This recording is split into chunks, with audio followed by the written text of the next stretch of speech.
Can you just read away?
Good evening and welcome to the January 19th, 2023 Ordinance Committee meeting. I'd like to call this meeting to order.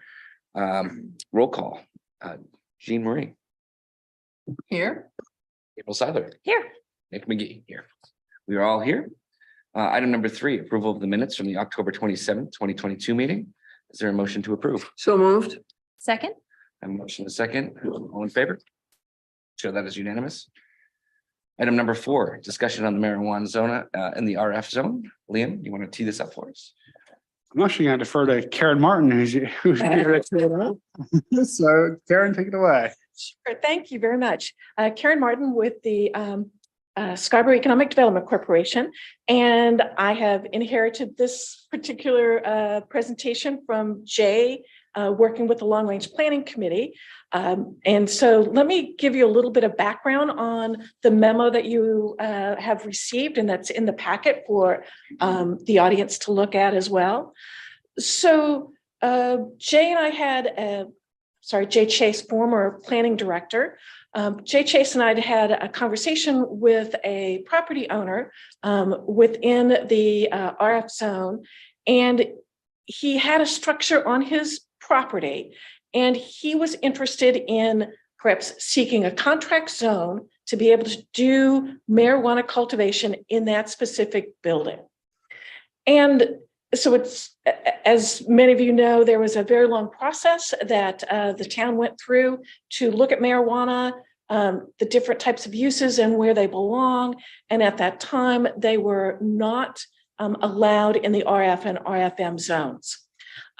This particular situation was maybe unique to the property owner, but when the town manager talked to council leadership at the time, the council leadership said, we'd like to see what this would look like if it was going to be allowed in the RF and RFM zones.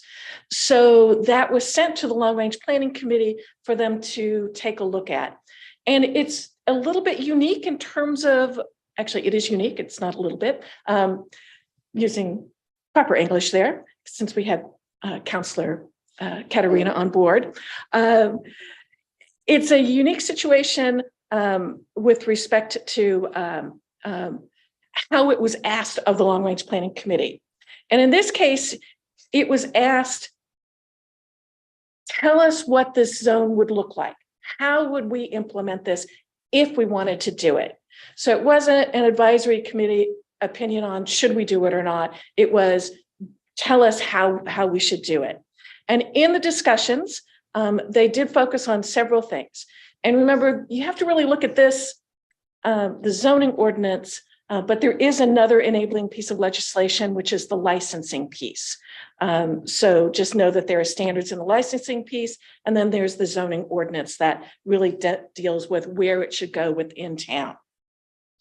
So the first thing that the committee looked at was really, I think the crux of what were the discussions with that the committee had, or that the special committee on developing marijuana regulations spent a lot of time on, is the building standards and the odor mitigation.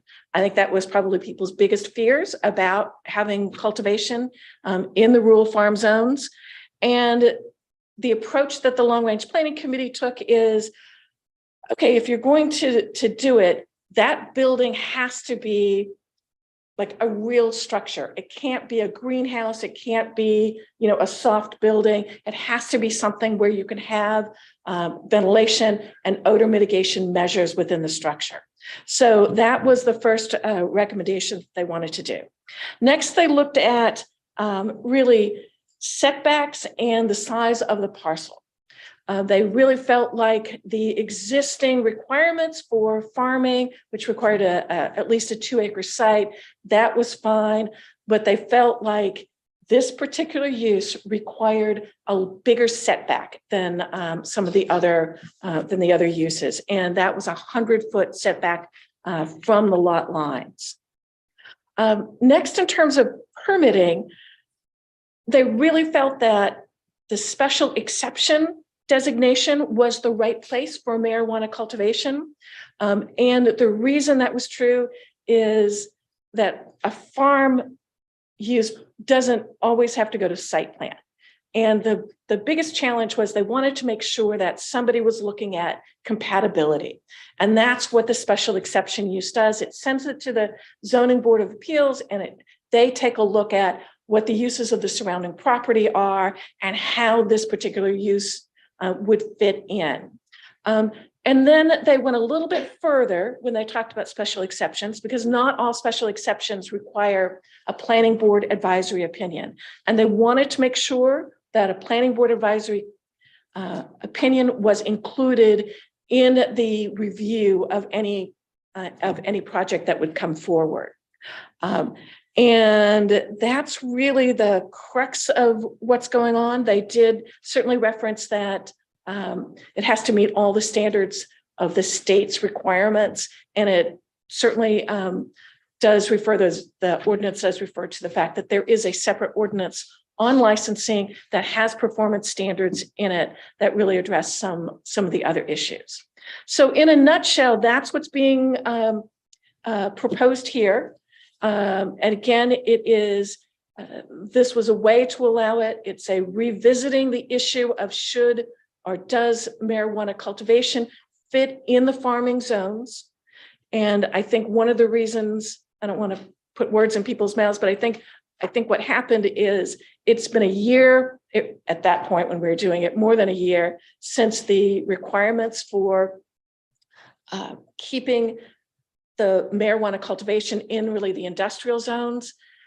We've had a year's experience in terms of other issues that have come up. So they felt maybe it was time to revisit whether or not it belongs in the rural farming and RFM zones. So that's in a nutshell. And I'm happy to answer questions about their recommendations or any other issues with respect to this. Thanks, Karen. Appreciate it. Any other information from staff on teeing this up?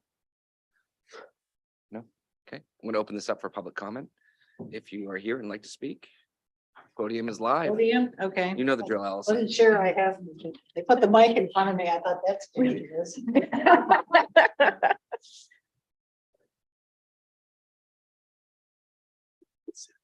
I'm Allison Bristol, 6 Bayview Avenue. And I was interested in Karen's comments, and it's very live, isn't it? Is that better? It's not quite as intense, right?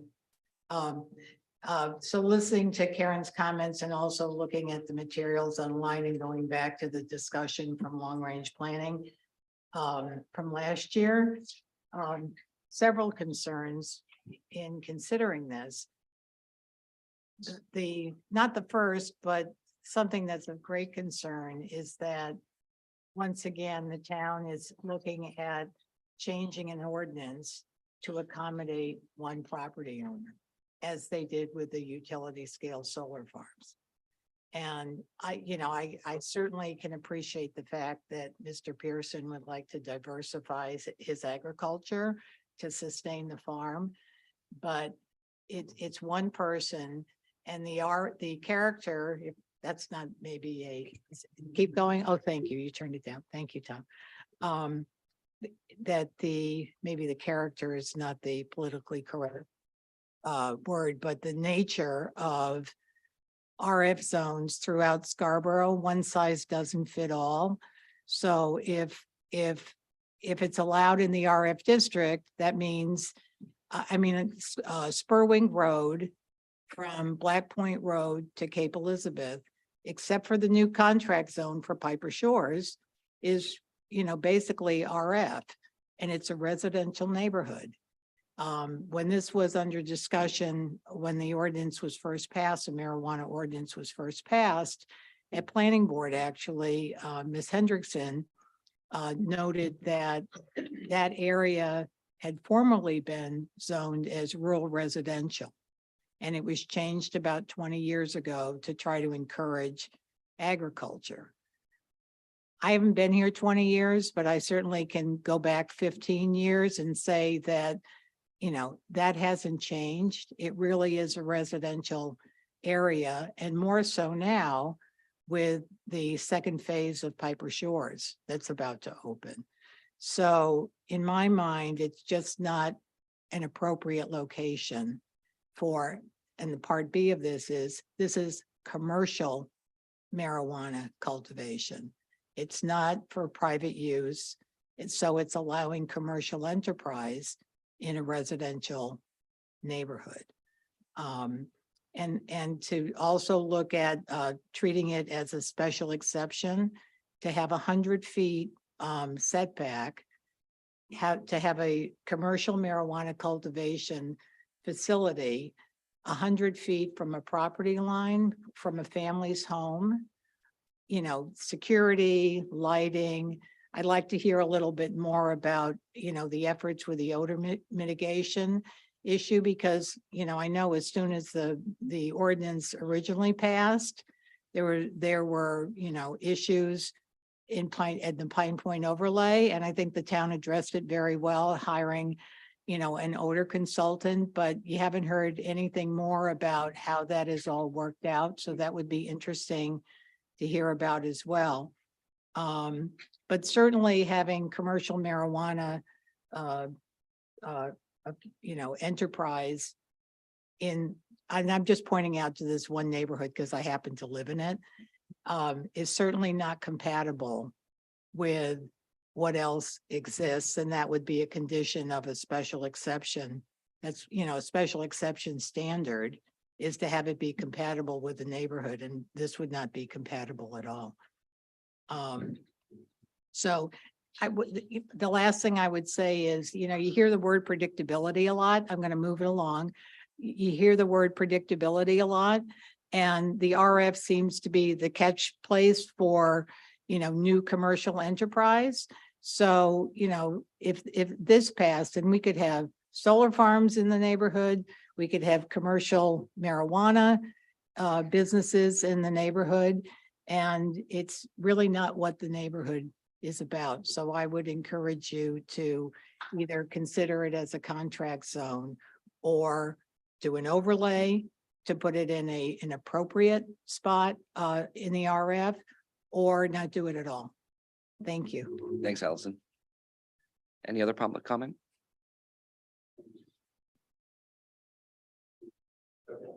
We're good online? Yeah. Denise, you should be able to speak.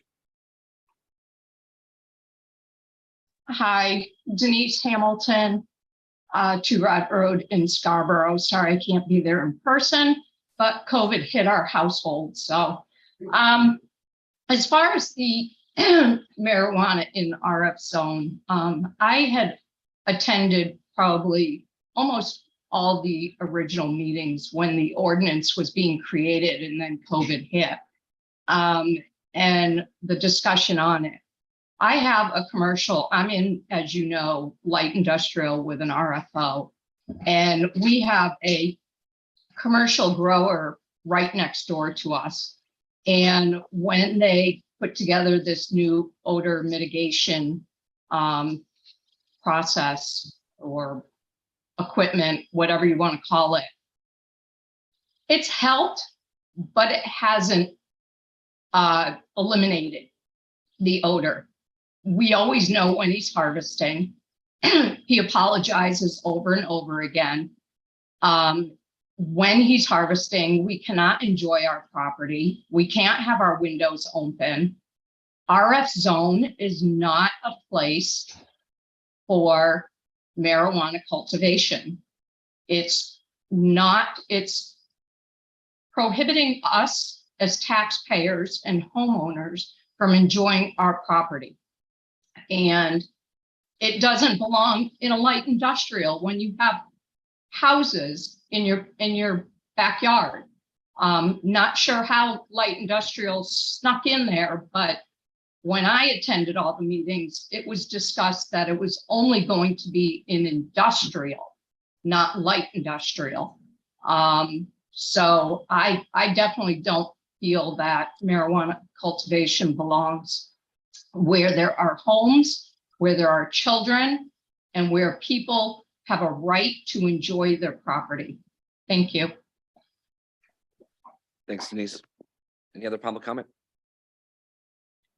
Seeing none, I'm going to close public comment. turn this over to the counselors. Jean Marie, April, if you have any opening thoughts on what's in front of us? Yeah, I mean, I was part of all of this, obviously, from being on ordinance and on long-range planning.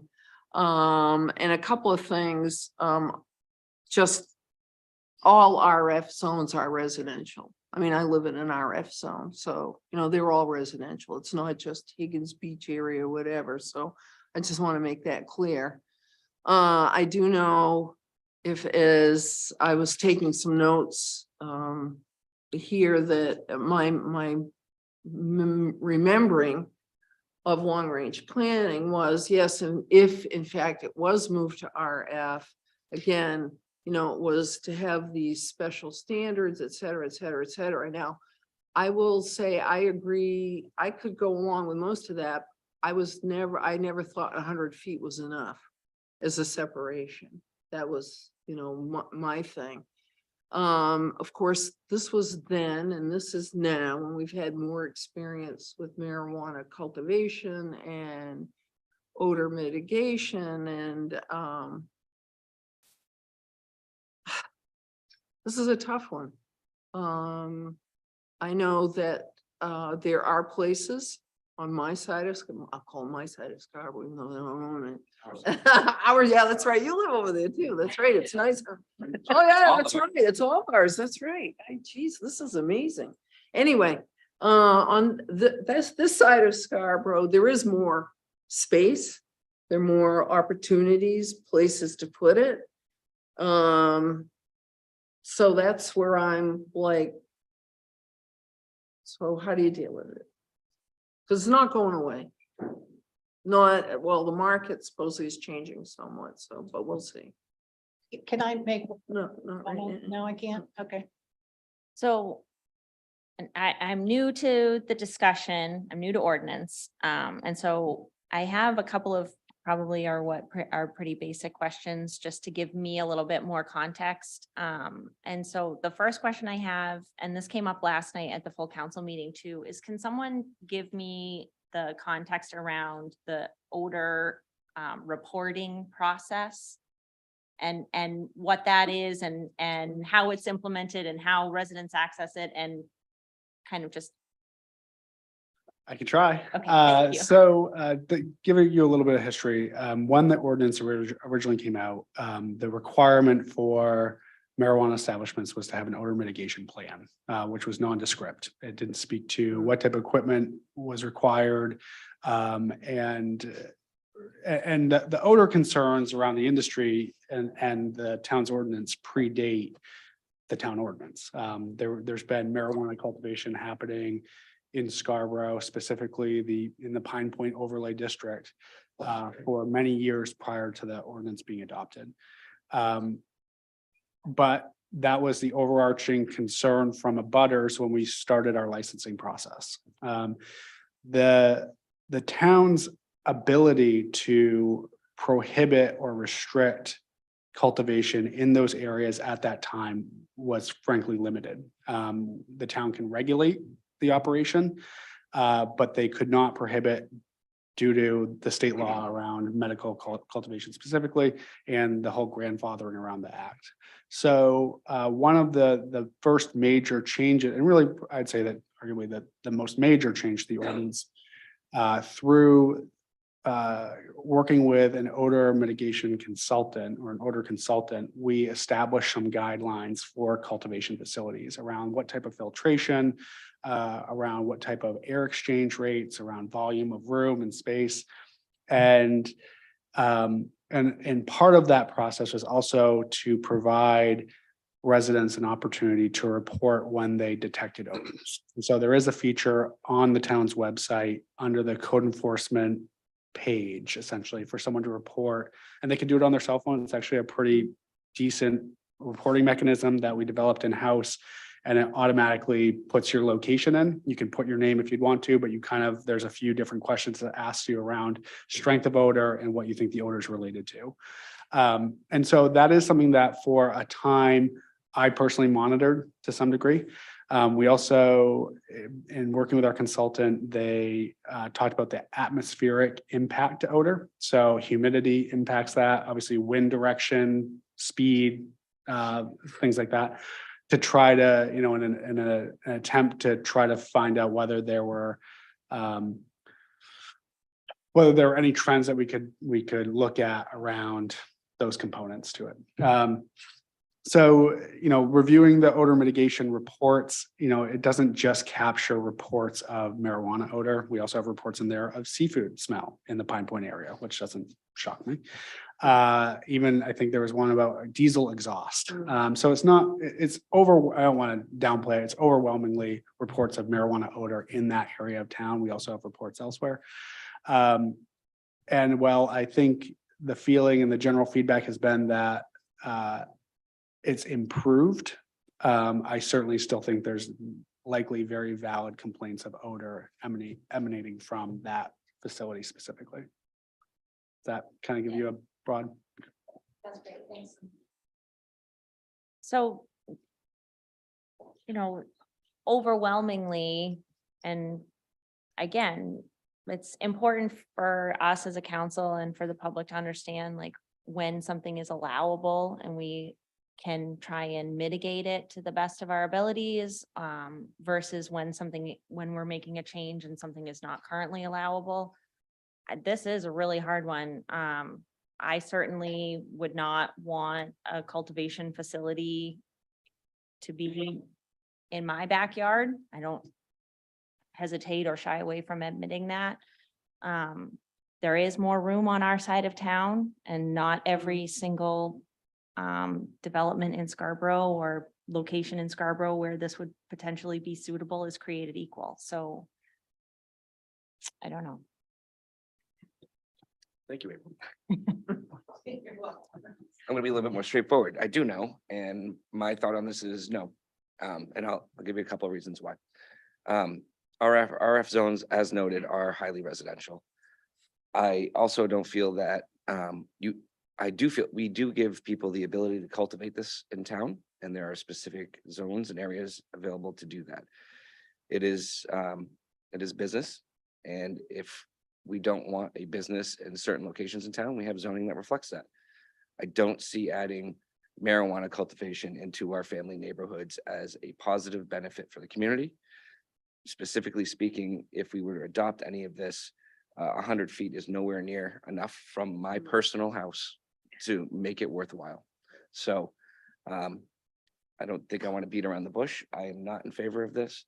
At best case scenario, I would prefer somebody to go through a contract zone. I'm not even sure doing a zoning overlay or adding certain areas of the RF zones into a zoning overlay is a worthwhile effort. I feel like we have it in town. I'm not sure what the true benefit it is. I'm sure it employs some people, but at the end of the day, I just don't think it's the look and feel I want for this community. And that's just as blunt as I'm gonna be. Go ahead. I'm gonna blunt back. Go No. ahead. Would you be more willing, I'm just throwing this out here to have it discussed. If it were a I hate contract zones. I'm gonna start with that. I hate contract zones because it's a way around zoning. And it's, no, forget it, not unless it's exceptional. But if we were to allow it in RF, but it has to be a certain size acreage and 500-foot setback or whatever. But with all of these other things about, it's got to be in an enclosed facility, it can't be out in the field, you know, those, would you be more open to it? Or are you just a flat no? I guess it comes down to, for me, do we already allow this in the community, and can a business owner still have an opportunity to open up a cultivation facility within our borders of town? And the Yes. answer is yes, we already have it. Okay. So are you asking me if I want to expand where they can start installing these businesses? My answer is no. I'm not in the mood Okay. to entertain it. Just, especially not in our residential areas. Because not all of RF is Correct. densely Right. residential by any stretch of the imagination. Right, so. the point I would add or make to that, and not to counter you, because I I'm also a no, but you know, there is a part of me that does want to at least consider putting guardrails or parameters around it that we could potentially have people that are current property owners that would like to utilize their property for this Right. purpose. And that's where I get hung up is we do allow it in other parts of town and I understand that, but that might not be the parcel that they own. And so if this is the difference between expanding agriculture on property that they own or, you know, having to subdivide, I would much rather them maybe have a path forward. Sure. And I'll just point out that there are definitely a lot of zones in town where you cannot operate a business out of your home. Sure. And doesn't have to be marijuana growing or could be a beauty salon. There's certain areas of town where you Mhm. just Yeah. can't do that type of thing. And I guess the lift here and the ask here, I feel is too big for what we're looking at and what the benefit to the community would actually be. I just don't see the value. And that's it's me talking, I'm a vote. That's it. My thoughts. I'm not laughing Anything- at you. I'm laughing at you. Anything else said? So, I'm gonna make a motion to, table this item. Why would you table it? Just vote it. No. You wanna go up or down? Oh. Okay. I'll remove my motion to table. Withdraw your That was a motion, it little didn't get a second. Not parliamentary procedure, but Somebody wanna make a motion to send this to the council? I'll make the motion to send it to the council. Second? Okay, all in favor of sending this to the council as written? All opposed? 2-1 it fails. Thank you. Next item. Mr. Chair, may I just ask a question? Mhm. Should, in working with the property owner, should I recommend that he go back to requesting a contract zone if he still wants to pursue this? I mean, Yes. that's it. Unless they're pursuing a fuller zoning change. I'm sorry.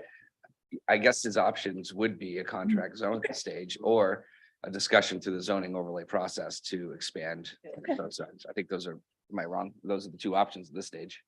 Yeah, I'm not sure how the zoning overlay would, I don't think that's the best And approach. It might not be, it might be a Yeah, contract zone. Yeah, and perhaps Karen said this at the introduction, we've gone down this road really at the direction of council. Contract zone was the obvious choice and council leadership at the time, and this has been around for well over a year, as I recall.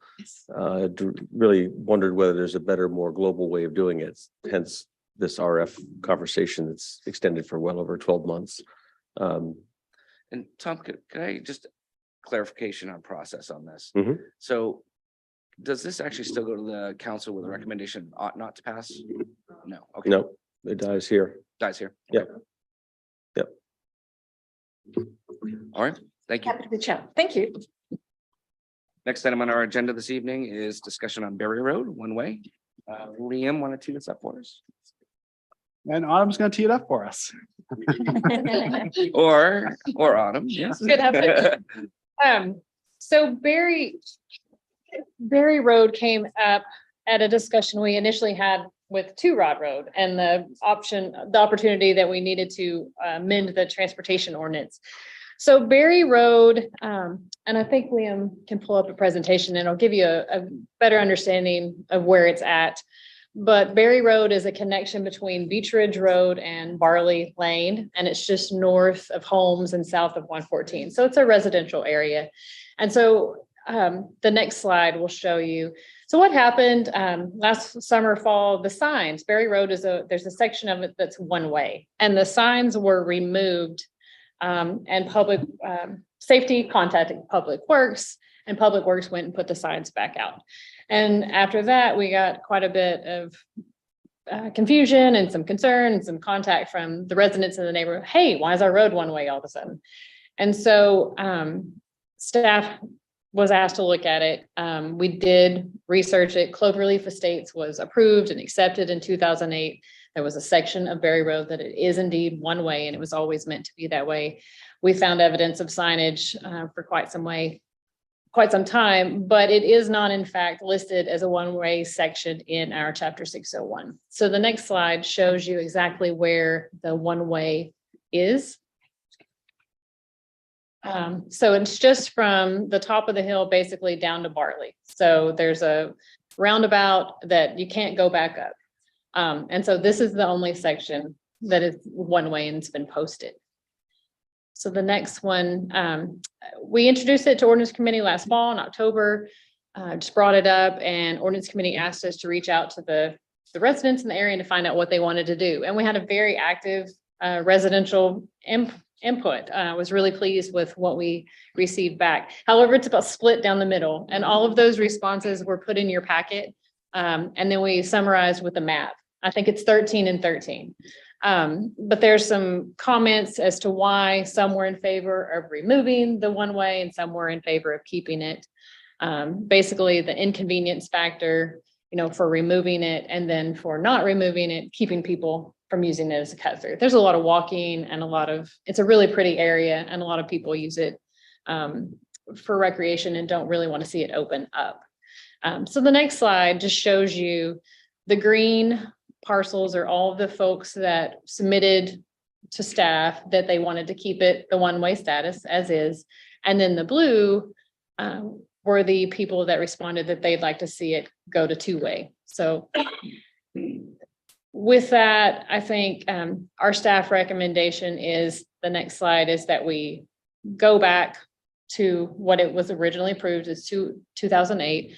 Put the signs back up. There is an opportunity to add a sign on the other side of Berry Road where it begins one way, because there currently wasn't a sign there. But that would entail that we add this number 8 to the chapter 601, and that would shore up what was approved in 2008 and has been, and then put it back to that one-way status. I'm happy to answer any questions that you have.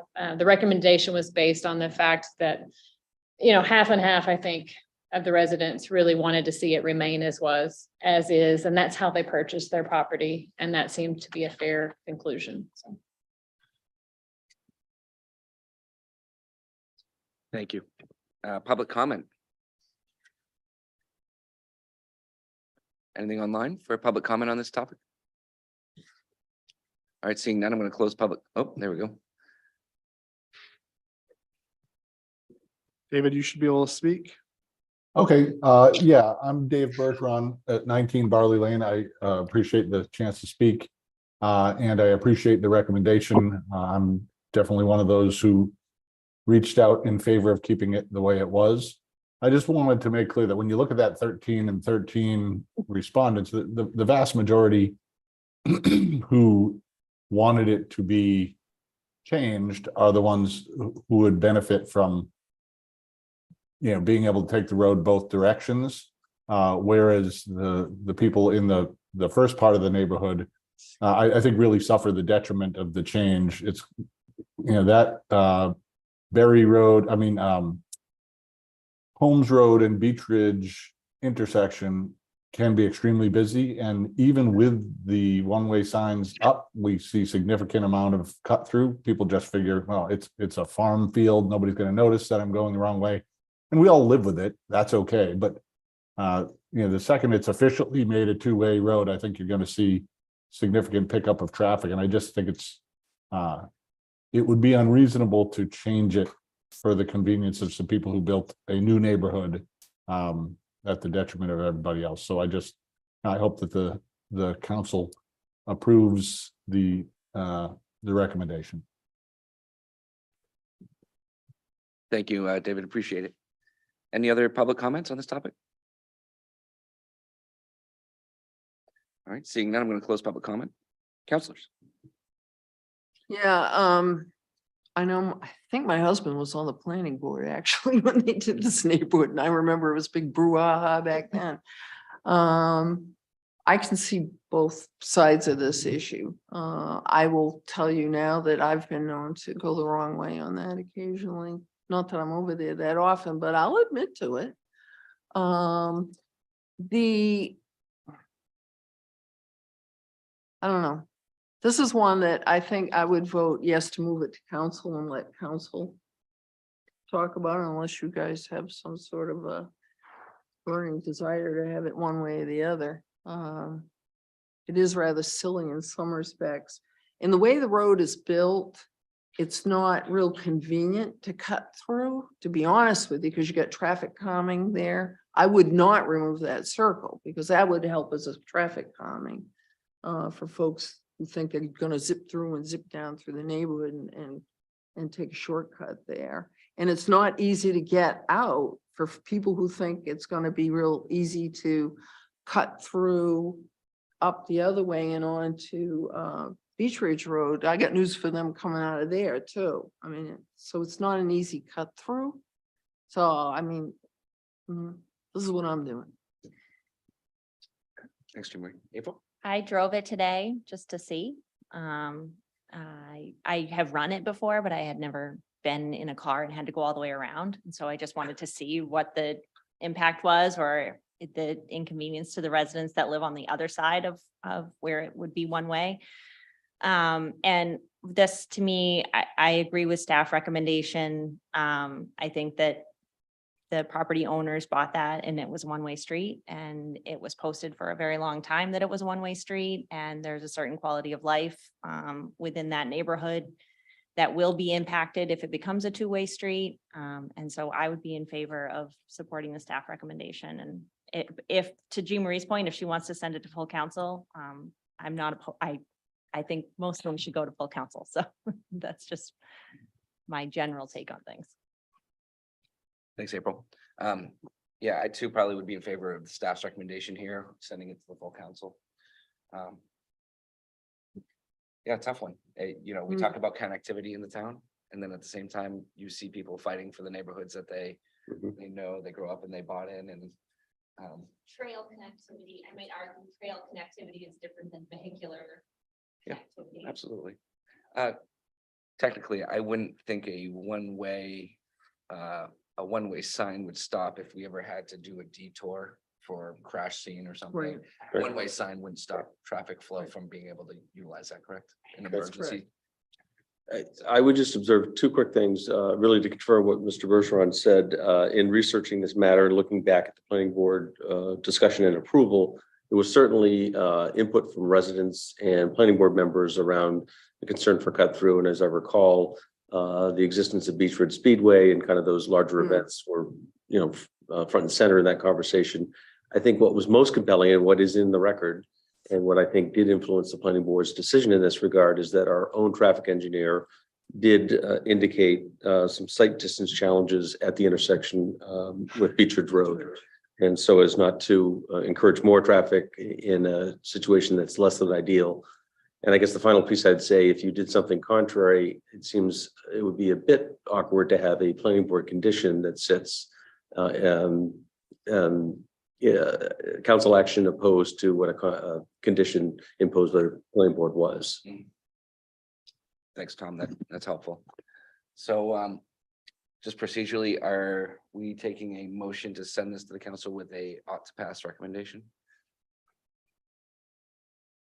Yes. Okay. I'll entertain a motion. Do I have a second? All in favor? All opposed? So that is unanimous. Thank you very much. Next item on today's agenda is discussion on Two Rod Road, posting of no through trucks over 26,001 pounds. Liam, are you teeing this one up or shall we? Autumn. Yes, me again. So this one has been around for a bit longer. This is Two Rod Road and there's a presentation for it as well. It's just behind the other one. But this one's really Two Rod Road and Holmes Road. Of course, Beach Ridge Speedway was there. There's also a light industrial overlay on top of rural farming property. And so it came up for staff to take it to long range planning and determine if we should do anything different with the overlay and the zoning. After quite a bit of discussion in October with long range planning about the fact that the property that's south on Two Rod Road is essentially landlocked because the light industrial overlay doesn't allow access onto Two Rod. So you would have to connect with Holmes Road. Long range planning said, that's okay, leave the zoning as is, but we would like you to look into considering no through trucks posting for Two Rod Road from Holmes down to Payne. And so we contacted Maine DOT. We found out that that is okay. There's a process. It's a public hearing notification process that we would go through but it was possible. We came to ordinance committee in October, and they requested that we do a speed study. And so public safety did that speed study. Liam, I think if you'll go forward, one more, sorry. So the speed study found that 85% of the vehicles were traveling at 43 miles per hour. That was suggesting compliance. Most common speed range was 36 to 40. The limit is 35 out there. And so we saw, okay, the road is traveled as it should be, maybe a little fast. But then we also received a petition this week, and I believe that was forwarded to you all from the residents in the general vicinity supporting this no through truck posting. And so the next slide. So from star to star, it would be at Holmes Road to Payne Road. And again, just giving you some perspective of where that posting would be. And then no through truck posting would be not for your standard box truck delivery trucks. Those would still be fine, but it would be for the larger scale industrial type trucks going through the traffic and through the streets. The next one. So the recommendation from staff and the potential ordinance amendment would simply look like an amendment to chapter 601 to add Two Rod Road from Holmes Road to Payne Road in the list of no through trucks posting. If you all forwarded this recommendation to council, we would do the public hearing process with the industrial users and businesses surrounding as recommended by Maine DOT before we go to council for public hearing. Happy to answer any questions. I know that Ms. Hamilton is online, and then we've received several concerns from residents about this. I'm happy to answer any questions you have. Thanks, Autumn. Appreciate it. I'll open this item up for public comment.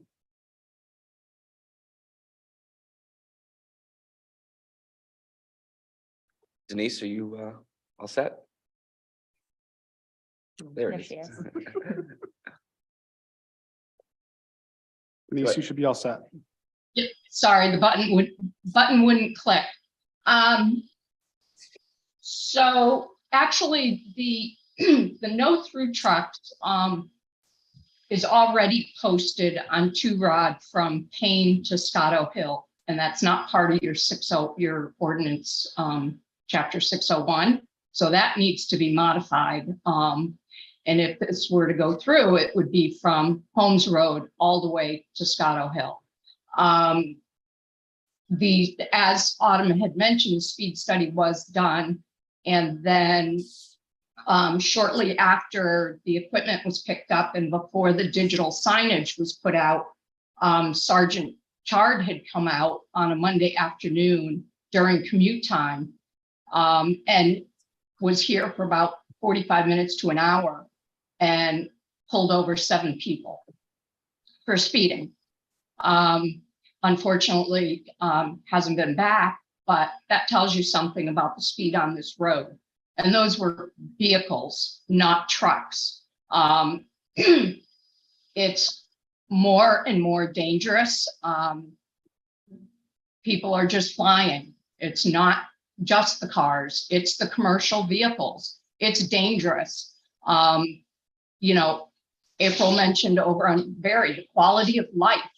Our quality of life on this road has diminished. We cannot walk safely on our road because cars and trucks are flying by, and we're having to step off the road onto a soft shoulder and potentially getting hurt. I can't walk my dogs on the road anymore because they fly by so fast.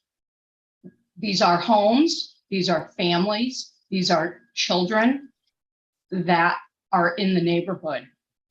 And with industrial, with Beech Ridge being being changed over to whatever it's going to be, you know, as long range planning stated, their point was to keep the trucks off Two Rod Road, and that's why they don't want to change it. We don't need all these trucking companies using Two Rod as a cut through to Payne because they don't want to deal with Holmes Road and the traffic being backed up. So we definitely appreciate the ordinance listening to us and allowing this to come before you and hopefully go before town council and for public hearing. But we greatly would appreciate it if you would post this road and at least partially help us. And then hopefully police will come out and make a bigger presence to get more people and send a message. Thank you. Thanks, Denise. Any other public comment?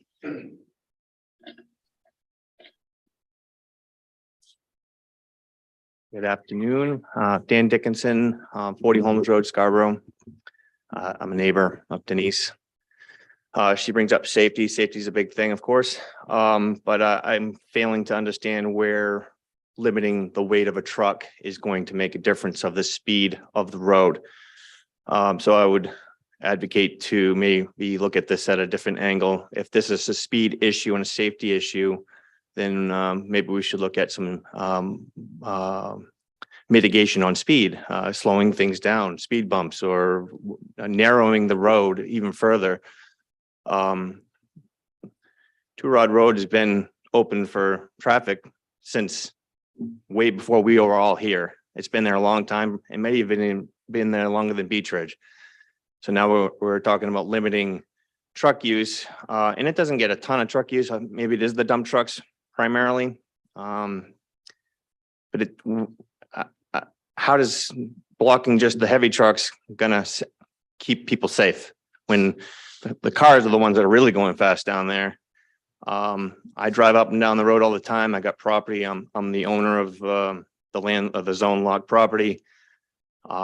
You know, I'm all for the safety portion of it. I'm well aware that the zoning doesn't allow commercial use access to the property that I'm in control of. Adding a sign limiting 26,000 heavier, it just doesn't really make sense. And I have the business on 40 Holmes Road where the Scarborough Auto Parts is, and we use that road often. But we're not over. We're using tow trucks. We're under 26,000 pounds, so we're still going to be on that road. The sign's not going to bother us any. But I'm here just saying the other point of view here is why punish the local dump truck companies when they're probably doing the speed limit or less because they're a bigger truck, and then they can't do their business as well as they can. So I would think that this needs to be looked at.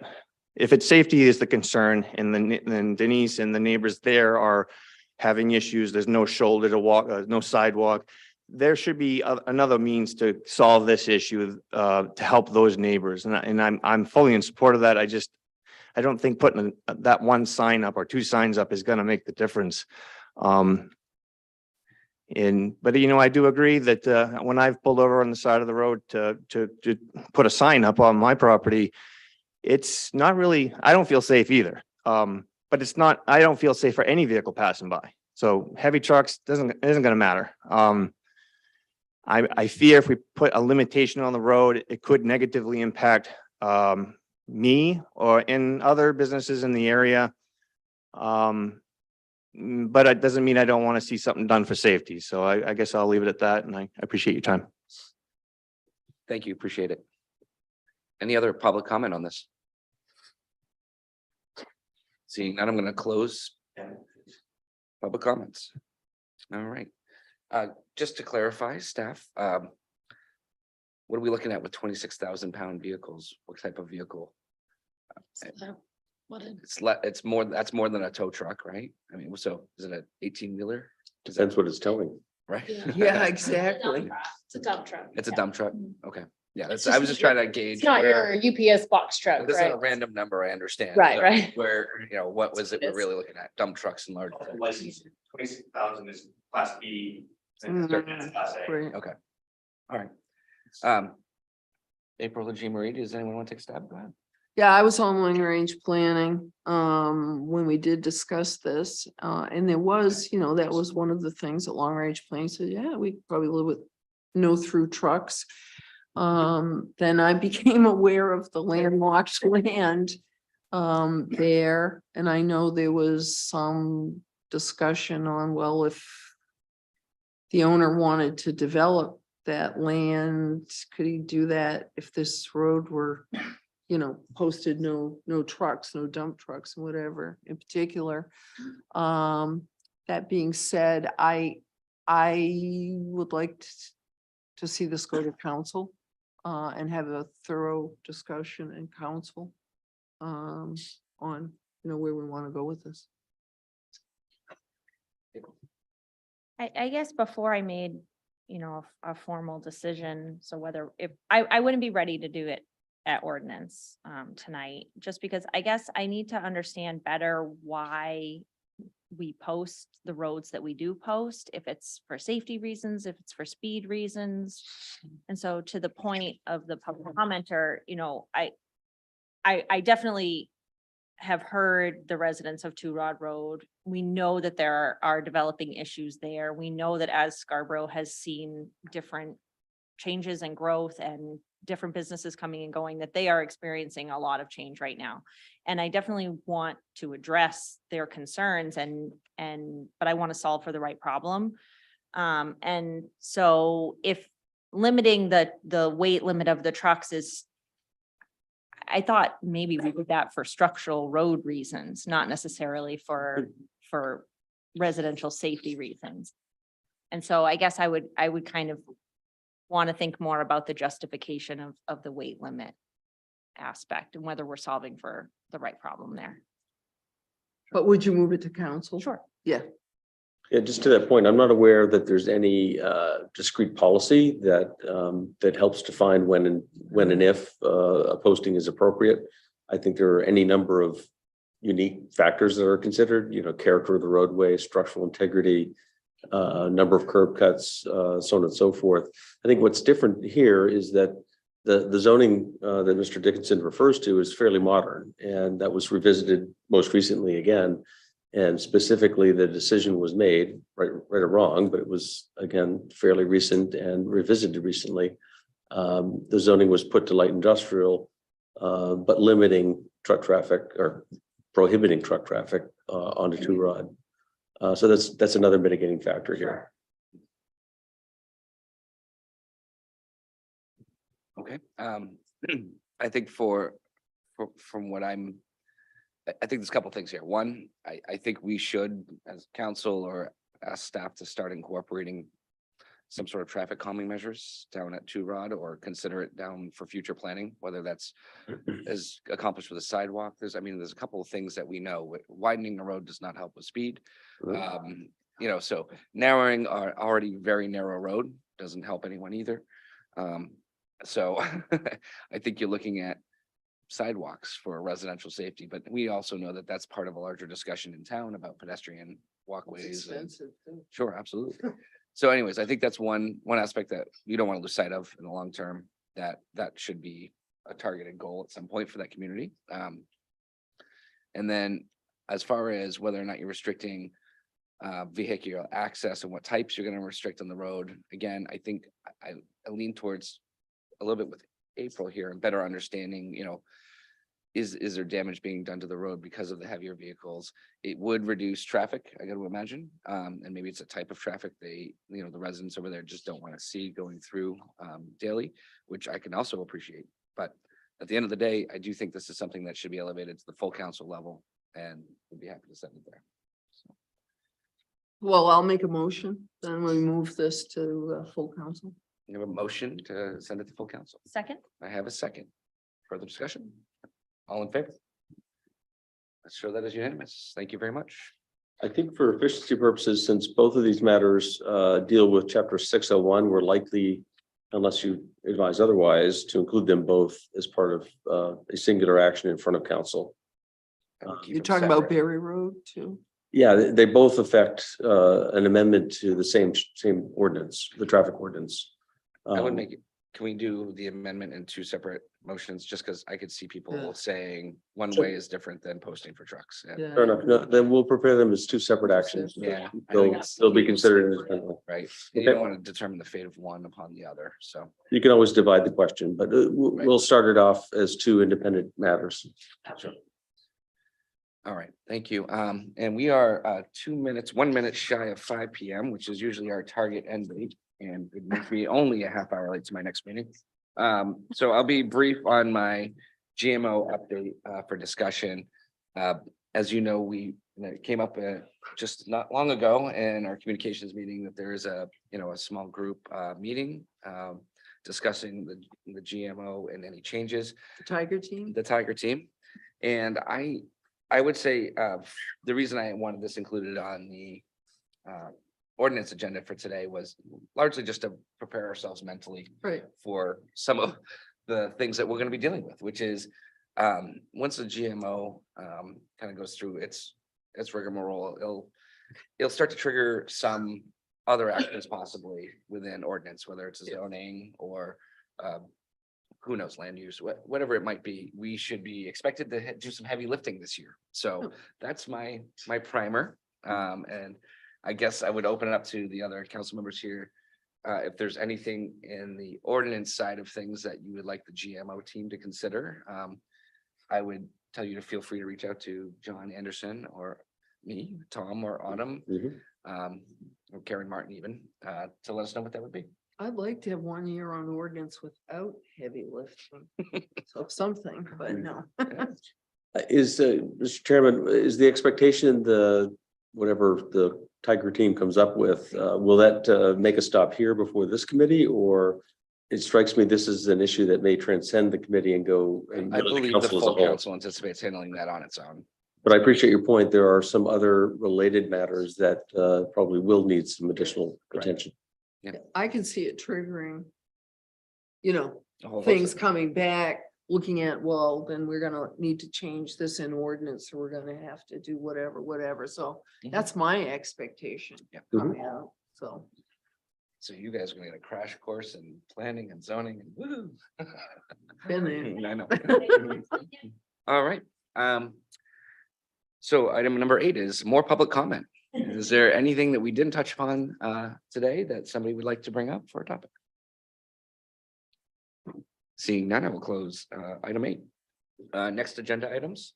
I think I'm gonna ask my 2 counselors to email me any topics that you feel appropriate. Of course, staff will continue to Mm. work with me and keep their ear to the ground as we set the agenda, and I'll work with Tracy and Liam on getting the next one out. There was one item that came up last night that was referred to your committee, which is the Holly Street Oh,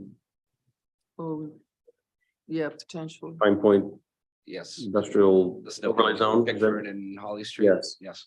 We did provide some just kind of historical and chronological information in terms of what's happened. But there certainly are policy implications that this committee may want to discuss. We've not dipped our toe in that water yet. I agree.